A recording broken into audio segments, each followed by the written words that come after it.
지금부터 30초 후 인류 역사상 가장 빠른 지상 교통수단이 탄생합니다. 제 목소리가 떨렸습니다.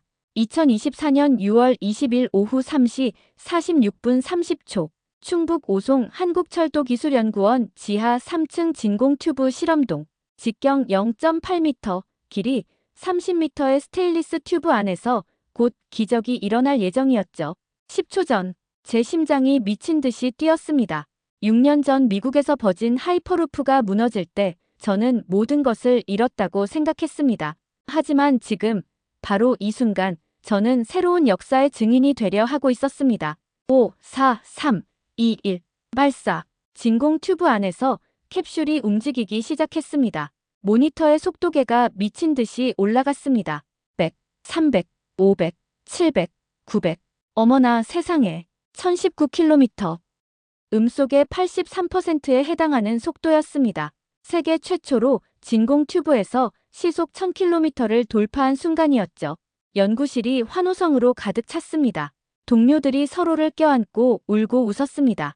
저도 눈물을 참을 수 없었습니다. 하지만 이 순간이 더욱 특별했던 이유는 따로 있었습니다. 바로 제가 미국인이라는 사실 때문이었죠. 하이퍼루프의 고향 미국이 포기한 꿈을 한국이 현실로 만든 것입니다. 그리고 저는 그 중심에 서 있었습니다. 잠시 소중한 시간 내주시어 좋아요 부탁드려요. 영상 제작에 큰 힘이 된답니다. 안녕하세요. 저는 엠마 톰슨입니다. 35살의 미국인 교통공학자이자 현재 한국철도기술연구원의 수석연구원입니다. 제가 어떻게 여기까지 왔는지, 그리고 왜 한국이 세계 최초로 이 불가능해 보이는 기술을 성공시킬 수 있었는지 그 놀라운 이야기를 들려드리겠습니다. 저는 캘리포니아 산호세에서 자랐습니다. 실리콘밸리의 심장부였죠. 어릴 때부터 혁신과 기술의 최전선을 목격하며 성장했습니다. 아버지는 구글의 엔지니어였고 어머니는 스탠퍼드 대학의 물리학 교수였습니다. 2012년 8월 12일 저는 MIT 3학년이었습니다. 그날 아침 기숙사 룸메이트가 노트북을 들고 뛰어들어왔습니다. 엠마, 이거 봐. 일론 머스크가 미친 짓을 했어. 57페이지짜리 PDF 파일. 하이퍼루프 알파라는 제목이 눈에 들어왔습니다. 진공 튜브 안에서 캡슐을 시속 1200km로 쏘아보낸다는 내용이었죠. LA에서 샌프란시스코까지 35분. 제 고향을 오가는 시간이 6시간에서 35분으로 줄어든다니. 이건 정말 가능한 거야? 제 손이 떨렸습니다. 물리학적으로는 가능했습니다. 진공 상태에서는 공기 저항이 없고 자기 부상으로 마찰을 제거하면 이론상으로는 완벽했죠. 그날부터 저는 하이퍼루프에 미쳤습니다. 수업이 끝나면 도서관에서 관련 논문을 찾아 읽었고 주말에는 시뮬레이션을 돌렸습니다. 교수님들은 고개를 저었습니다. 너무 비현실적이야, 엠마. 진공 튜브를 수백 킬로미터 유지하는 것 자체가 불가능해. 하지만 저는 포기하지 않았습니다. 제 졸업 논문 주제도 하이퍼루프의 공기역학적 최적화로 정했죠. 2017년 MIT에서 박사학위를 받은 직후 저는 꿈에 그리던 회사에 입사했습니다. 버진 하이퍼루프 1. 영국의 억만장자 리처드 브랜슨이 투자한 회사였죠. 첫 출근 날 라스베이거스 근교의 테스트 트랙을 보았을 때의 감동을 잊을 수 없습니다. 500m 길이의 진공 튜브가 네바다 사막 위에 은빛으로 빛나고 있었습니다. 마치 미래에서 온 것 같았죠. 연구소는 열정으로 가득했습니다. 전 세계에서 모인 최고의 엔지니어들이 하나의 목표를 향해 달려가고 있었습니다. 엠마, 당신의 공기역학 모델이 정말 인상적이었어요. CTO인 조시 기겔이 제게 말했습니다. 저는 공기역학 팀의 리더가 되었고 캡슐의 형태를 최적화하는 일을 맡았습니다. 매일이 도전이었지만 행복했습니다. 우리가 세상을 바꿀 거라고 믿었으니까요. 2019년 11월 8일, 역사적인 날이었습니다. 처음으로 사람을 태운 시험 주행을 했죠. 저도 자원했지만 안전상의 이유로 2명만 선발되었습니다. 조시 기겔과 사라 루치안이 캡슐에 탔습니다. 3, 2, 1. 출발. 15초간의 주행 최고 속도 172km. 목표인 1200km에는 한참 못 미쳤지만 우리는 환호했습니다. 인류가 진공 튜브 안에서 이동한 첫 순간이었으니까요. 그날 밤 우리는 샴페인을 터뜨리며 축하했습니다. 하지만 그것이 마지막 축배였습니다. 2020년부터 분위기가 달라지기 시작했습니다. 투자자들이 조급해했습니다. 언제 상용화가 가능한가? 수익은 언제부터 나오는가? 우리는 대답할 수 없었습니다. 시속 172km를 1200km로 올리려면 완전히 다른 차원의 기술이 필요했으니까요. 가장 큰 문제는 에너지였습니다. 500m 튜브를 진공으로 만드는 데만 엄청난 전력이 들었습니다. 수백 킬로미터를 진공으로 유지하려면 계산 결과는 절망적이었습니다. 원자력 발전소 하나가 통째로 필요할 정도였죠. 엠마, 이건 불가능해. 어느 날 조 씨가 저를 불렀습니다. 그의 얼굴은 창백했습니다. 투자자들이 손을 떼기 시작했다고 했습니다. 우리가 제시한 로드맵이 너무 비현실적이라는 이유였죠. 2027년 상용화, 농담처럼 들렸을 겁니다. 2021년 직원들이 하나둘 떠나기 시작했습니다. 제 팀원들도 마찬가지였습니다. 미안해, 엠마. 가족을 먹여 살려야 해. 이해했습니다. 하지만 가슴이 찢어졌죠. 우리의 꿈이 무너지고 있었습니다. 2022년 2월, 결국 회사는 승객 운송을 포기하고 화물 운송으로 방향을 틀었습니다. 111명 중 절반이 해고되었고 저도 그 중 하나였습니다. 5년간의 열정이 한순간에 무너졌습니다. 하이퍼루프는 실패했다. 언론은 조롱했습니다. 일론 머스크의 또 다른 허풍이었다. 가장 아픈 것은 하이퍼루프의 고향인 미국이 가장 먼저 포기했다는 사실이었습니다. 해고된 후 저는 산호세 부모님 집으로 돌아왔습니다. 32살의 백수가 된 기분은 참담했습니다. 박사학위도 5년간의 경력도 아무 소용이 없었죠. 테슬라와 구글에서 면접 제안이 왔지만 마음이 움직이지 않았습니다. 그러던 2023년 5월 이상한 이메일을 받았습니다. 보낸 사람은 닥터 김재성 한국철도기술연구원이라는 곳이었죠. 엠마 박사님, 당신의 논문을 모두 읽었습니다. 특히 2019년에 발표한 진공 튜브 내 와류 억제 기술은 정말 인상적이었습니다. 우리와 함께 일하지 않겠습니까? 처음엔 스팸인 줄 알았습니다. 하지만 검색해보니 실제로 존재하는 연구원이었고 놀랍게도 2009년부터 하이퍼튜브를 연구하고 있었습니다. 일론 머스크보다 4년이나 앞서서 말이죠. 김재성 박사와의 화상 미팅은 충격적이었습니다. 그들은 이미 2020년에 시속 1019km를 달성했다고 했습니다. 제가 버진 하이퍼루프에서 172km에 만족하고 있을 때 한국은 이미 1000km를 돌파했던 것입니다. 어떻게 가능했습니까? 제 질문에 김 박사는 미소 지었습니다. 우리는 천천히 하지만 꾸준히 연구했습니다. 그리고 가장 중요한 것은 포기하지 않았다는 겁니다. 2022년 8월 저는 인천공항에 도착했습니다. 한국은 처음이었습니다. 공항에서 오송까지 가는 KTX를 탔는데 시속 300km로 달리는 기차가 이렇게 조용하고 편안할 수 있다는 것에 놀랐습니다. 이 나라라면 가능할지도 모른다는 생각이 들었죠. 한국철도기술연구원은 제 상상과 달랐습니다. 화려하지 않았고 오히려 소박했습니다. 하지만 연구원들의 눈빛은 살아있었습니다. 그들은 실패를 두려워하지 않았고 묵묵히 자신의 일을 했습니다. 엠마 박사님, 우리의 비밀을 보여드리겠습니다. 김 박사가 저를 지하 3층으로 안내했습니다. 그곳에는 30m 길이의 진공 튜브가 있었습니다. 버진 하이퍼루프의 500m에 비하면 초라했지만 뭔가 달랐습니다. 이게 바로 초전도 전자석 냉각 시스템입니다. 그들의 혁신은 단순했지만 천재적이었습니다. 냉각 시스템을 차량이 아닌 정거장에 설치한 것이죠. 이로써 에너지 효율을 95%나 높였다고 했습니다. 제가 5년간 고민했던 문제를 그들은 이미 해결했던 것입니다. 첫 회식 날 동료들이 저를 삼겹살집으로 데려갔습니다. 김치와 된장찌개, 소주, 모든 것이 낯설었지만 이상하게 편안했습니다.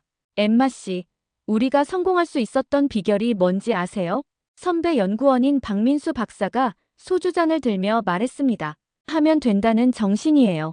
한강의 기적을 일으킨 나라잖아요. 불가능은 없어요. 그날 밤 저는 숙소에서 울었습니다. 절망이 아닌 희망의 눈물이었죠. 미국이 포기한 꿈을 한국이 이어받았다는 것이, 그리고 제가 그 일부가 될 수 있다는 것이 감사했습니다. 한국에서의 연구는 미국과 많이 달랐습니다. 버진 하이퍼루프에서는 항상 빨리, 더 빨리를 외쳤습니다. 투자자들을 만족시켜야 했으니까요. 하지만 한국은 달랐습니다. 정확하게, 안전하게가 모토였죠. 제가 맡은 일은 캡슐의 공기역학적 안정성을 높이는 것이었습니다. 시속 1200km로 달릴 때 발생하는 미세한 진동도 치명적일 수 있으니까요. 엠마 박사님, 이 아이디어는 어떻습니까? 막내 연구원인 이수진이 가져온 제안은 신선했습니다. 캡슐 표면에 상어 피부를 모방한 미세 구조를 만들자는 것이었죠. 자연에서 영감을 받은 혁신이었습니다. 우리는 3D 프린터로 수백 개의 프로토타입을 만들었습니다. 실패가 계속되었지만 팀원들은 낙담하지 않았습니다. 오히려 실패할 때마다 이 방법은 안 되는구나. 다른 방법을 찾았네요. 라며 웃었습니다. 6개월 후 드디어 성공했습니다. 상어 피부 구조가 진동을 47% 줄였고 에너지 효율도 12% 높아졌습니다. 작은 성과였지만 우리는 치킨과 맥주로 축하했습니다. 이게 바로 한국식이에요. 김 박사가 말했습니다. 작은 성공을 쌓아가는 거죠. 한 번에 모든 걸 이루려 하지 않아요.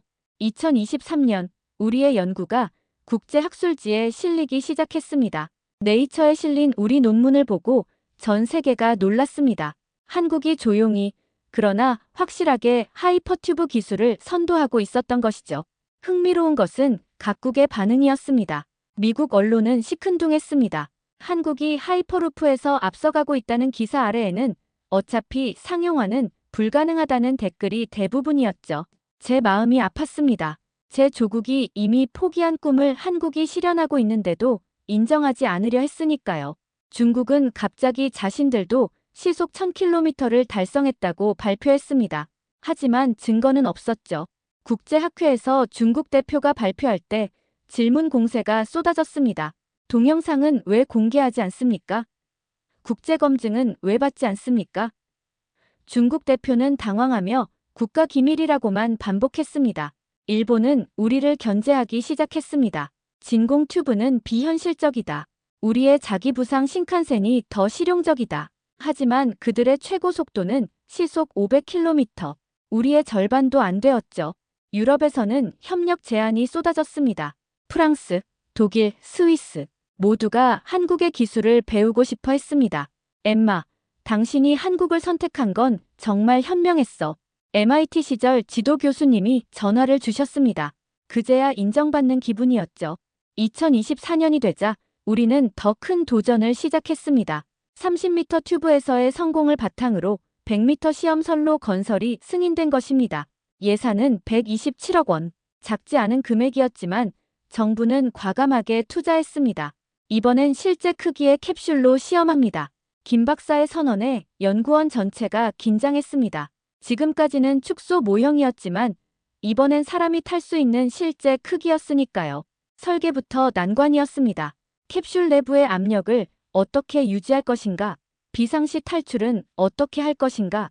하나하나가 생명과 직결된 문제였습니다. 엠마 박사님, 미국에서는 이런 문제를 어떻게 해결했나요? 후배들의 질문에 저는 쓴웃음을 지었습니다. 해결하지 못했어요. 그래서 포기했죠. 하지만 한국팀은 달랐습니다. 포기란 없었습니다. 우리는 항공기 기술을 응용했고 잠수함 기술도 참고했습니다. KTX의 안전 시스템도 벤치마킹했죠. 3개월간의 밤샘 작업 끝에 우리는 해답을 찾았습니다. 캡슐을 이중구조로 만들고 중간에 안전 버퍼존을 둔 것이죠. 비상시에는 버퍼존의 공기를 이용해 압력을 조절할 수 있었습니다. 그리고 마침내 2024년 6월 20일이 왔습니다. 100m 시험 선로가 완성되고 실제 크기의 캡슐이 준비되었습니다. 이번 목표는 더 야심찼습니다. 단순히 속도만이 아니라 안정성과 효율성까지 모두 검증하는 것이었죠. 아침부터 긴장이 감돌았습니다. 국내외 언론이 몰려들었고 정부 관계자들도 참관했습니다. 엠마 박사님, 오늘이 그날입니다. 김 박사가 제 어깨를 두드렸습니다. 그의 눈에도 긴장이 보였지만 더 강한 확신이 있었죠. 오후 3시 모든 준비가 완료되었습니다. 진공 펌프가 작동하기 시작했고 튜브 내부의 압력이 떨어지기 시작했습니다. 0.001 기압, 거의 완벽한 진공 상태였죠. 초전도 전자석 활성화. 캡슐이 레일에서 10mm 떠올랐습니다. 마찰 제로, 공기 저항 제로. 이론적으로 완벽한 조건이었습니다. 추진 시스템 가동. 리니어 모터가 작동하기 시작했습니다. 캡슐이 움직이기 시작했죠. 모니터의 숫자가 올라가기 시작했습니다. 100, 200, 300. 제 심장도 함께 빨라졌습니다. 500, 700, 900, 1000 돌파. 환호성이 터졌지만 가속은 계속되었습니다. 1100, 1150, 1180, 1200km 달성. 바로 그 순간이었습니다. 일론 머스크가 꿈꾸던, 우리 모두가 꿈꾸던 속도를 달성한 것입니다. 그것도 100m라는 짧은 거리에서 말이죠. 가장 놀라운 것은 캡슐 내부의 센서 데이터였습니다. 진동은 거의 없었고 소음도 40dB 이하였습니다. 도서관보다 조용한 수준이었죠. 이제 시작입니다. 김 박사의 말에 모두가 고개를 끄덕였습니다. 맞습니다. 이제 시작이었죠. 축하 파티에서 한 기자가 제게 물었습니다. 왜 한국이 성공했다고 생각하십니까? 미국도, 중국도 실패했는데요. 저는 지난 2년간의 경험을 떠올리며 대답했습니다. 첫째, 한국은 포기하지 않았습니다. 2009년부터 16년간 꾸준히 연구했죠. 미국은 5년 만에 포기했습니다. 둘째, 한국은 단계적으로 접근했습니다. 처음부터 LA-샌프란시스코를 잇겠다는 거창한 계획 대신 30m, 100m, 1km로 차근차근 늘려갔죠. 셋째, 한국은 실패를 두려워하지 않았습니다. 실패해도 이 방법은 안 되는구나라고 배웠을 뿐이죠. 미국에서는 실패하면 투자가 끊겼습니다. 넷째, 한국은 협력했습니다. 철도연구원뿐 아니라 대학, 기업, 정부가 함께 움직였죠. 미국은 각자 도생이었습니다. 마지막으로 한국에는 하면 된다는 정신이 있었습니다. 불가능해 보여도 도전하는 DNA가 있었죠. 2024년 6월 21일 전 세계 주요 언론의 헤드라인은 한국의 성공으로 도배되었습니다. 특히 미국 언론의 논조가 완전히 바뀌었습니다. 이제는 왜 우리는 실패했는가를 분석하기 시작했죠. MIT 교수진들이 연락을 해왔습니다. 한국의 성공 비결을 배우고 싶다고요. 아이러니했습니다. 제가 한국에 와서 배운 것을 이제는 미국이 배우려 하다니. 일론 머스크도 트위터에 글을 올렸습니다. Congratulations to South Korea.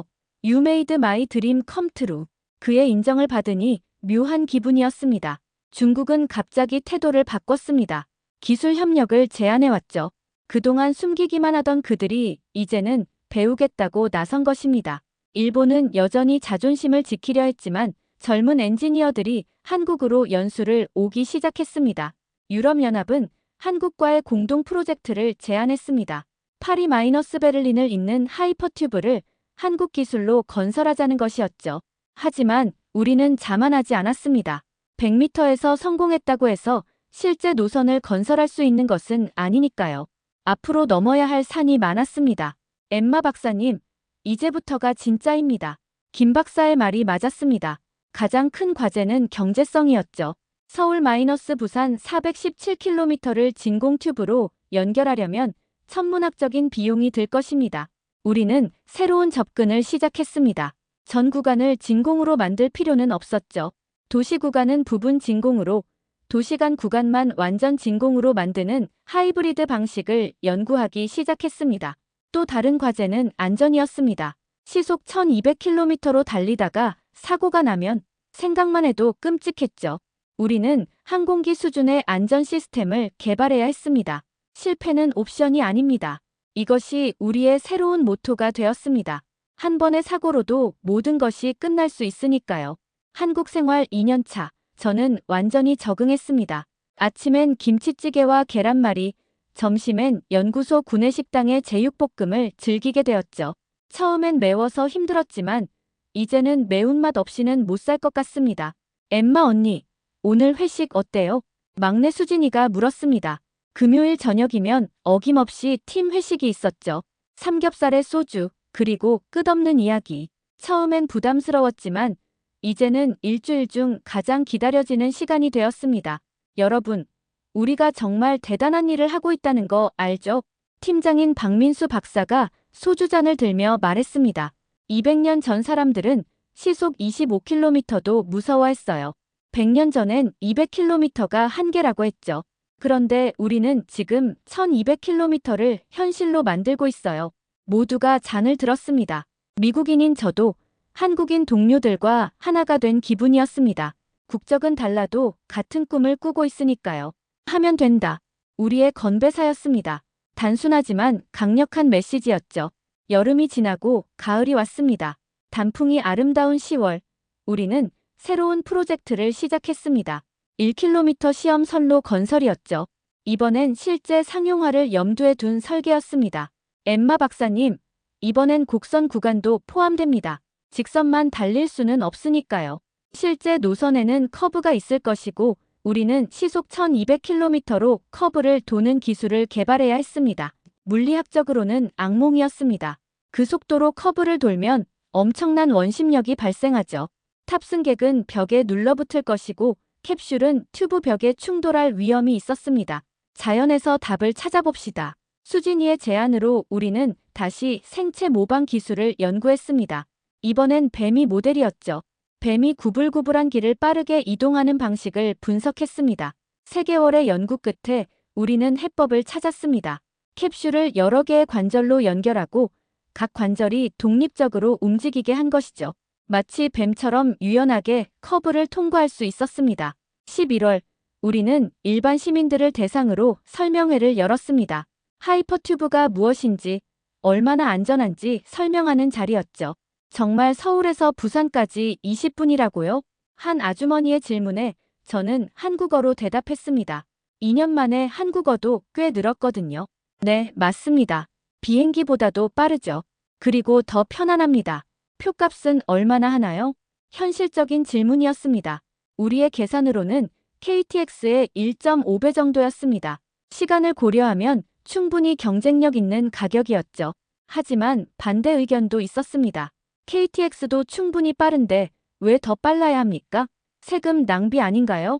익숙한 비판이었습니다. 미국에서도 한국에서도 늘 듣는 이야기였죠. 저는 차분히 설명했습니다. 1960년대에도 같은 말을 했습니다. 기차도 있는데 왜 고속도로가 필요하냐고요. 1990년대엔 비행기도 있는데 왜 고속철도가 필요하냐고 했죠. 하지만 지금은 어떤가요? 모두가 필수 인프라가 되었습니다. 12월, 우리는 국회에 불려갔습니다. 예산 심의를 위해서였죠. 2026년 예산으로 500억 원을 요청했는데 적지 않은 금액이었습니다. 미국도 포기한 기술에 왜 우리 세금을 쏟아붓습니까? 야당 의원의 날카로운 질문이었습니다. 김 박사가 대답하려 했지만 제가 손을 들었습니다. 의원님, 제가 미국인으로서 말씀드리겠습니다. 의원들이 놀란 표정으로 저를 봤습니다. 미국이 포기한 이유는 기술이 불가능해서가 아닙니다. 인내심이 부족했기 때문입니다. 단기 수익만 추구하다 미래를 놓쳤죠. 하지만 한국은 다릅니다. 16년간 묵묵히 연구했고 이제 세계 최고가 되었습니다. 제 한국어가 완벽하지 않았지만 진심은 전달된 것 같았습니다. 한국이 포기한다면 10년 후 중국이나 유럽의 하이퍼튜브를 비싼 돈 주고 사와야 할 겁니다. 그때 가서 왜 우리는 포기했을까 후회하실 겁니다. 국회의원들이 술렁거렸습니다. 한 의원이 물었습니다. 그렇다면 엠마 박사는 왜 한국을 선택했습니까? Because Korea DOESNT give up. 영어로 대답했지만 모두가 이해한 것 같았습니다. 한국은 포기하지 않으니까요. 결국 예산은 통과되었습니다. 400억 원으로 삭감되었지만 충분했습니다. 우리는 더 열심히 일하면 되니까요. 2024년 12월 31일 송년회가 열렸습니다. 한 해를 돌아보며 모두가 감격스러워했습니다. 세계 최초로 시속 1200km를 달성했고 1km 시험선로 건설도 시작했으니까요. 내년에는 실제로 사람을 태워봅시다. 김 박사의 선언에 모두가 환호했습니다. 무인주행에서 유인주행으로 또 하나의 도약이 시작되는 것이었죠. 엠마 박사님, 첫 탑승자가 되실래요? 수진이가 물었습니다. 농담 같았지만 눈빛은 진지했습니다. 영광입니다. 제가 대답했습니다. 두렵지 않다면 거짓말이겠지만 우리가 만든 기술을 믿었습니다. 무엇보다 이 역사적인 순간의 일부가 되고 싶었습니다. 지금 이 글을 쓰는 것은 2025년 6월 21일 새벽입니다. 어제의 성공이 아직도 꿈만 같습니다. 창밖을 보니 오송의 하늘이 밝아오고 있습니다. 저 멀리 연구소 건물이 보이고 그 지하에는 우리의 꿈이 잠들어 있습니다. 아니, 잠들어 있는 것이 아니라 깨어날 준비를 하고 있겠죠. 7년 전 버진 하이퍼루프가 무너질 때 저는 모든 것을 잃었다고 생각했습니다. 하지만 그것은 끝이 아니라 새로운 시작이었습니다. 실패의 상처를 안고 한국에 온 저는 여기서 희망을 발견했습니다. 한국이 특별한 이유는 기술력 때문만이 아닙니다. 포기하지 않는 정신, 실패를 두려워하지 않는 용기, 그리고 불가능에 도전하는 열정 때문입니다. 미국이 포기한 꿈을 한국이 실현했습니다. 이것이 증명하는 것은 무엇일까요? 꿈을 포기하지 않는 사람들이 있는 한 그 꿈은 반드시 현실이 된다는 것입니다. 2038년 서울 마이너스 부산 하이퍼튜브가 개통하는 날, 저는 첫 번째 승객 중 한 명이 될 것입니다. 그리고 20분 만에 부산에 도착해서 자갈치 시장에서 회를 먹을 겁니다. 상상만 해도 가슴이 뜁니다. 하면 된다. 이제는 저도 믿습니다. 정말로 하면 되는구나. 한국이 그것을 증명했으니까요. 그리고 이것은 끝이 아닙니다. 부산에서 도쿄까지, 서울에서 베이징까지 언젠가는 전 세계가 하이퍼튜브로 연결될 겁니다. 지구가 하나의 마을이 되는 그날까지 우리의 도전은 계속될 것입니다. 감사합니다, 한국. 당신들이 저에게 희망을 주었습니다. 그리고 이제 우리가 세계에 희망을 줄 차례입니다. 진공 속을 달리는 꿈, 그 꿈은 현실이 되었습니다. 오늘의 사연은 여기까지입니다. 재미있으셨나요? 저 엠마의 이야기가 누군가에게 조금이라도 의미가 있었다면 좋을 것 같아요. 사연이 좋았다면 구독과 좋아요 부탁드려요. 더 좋은 사연으로 찾아뵙겠습니다. 행복한 하루 되세요.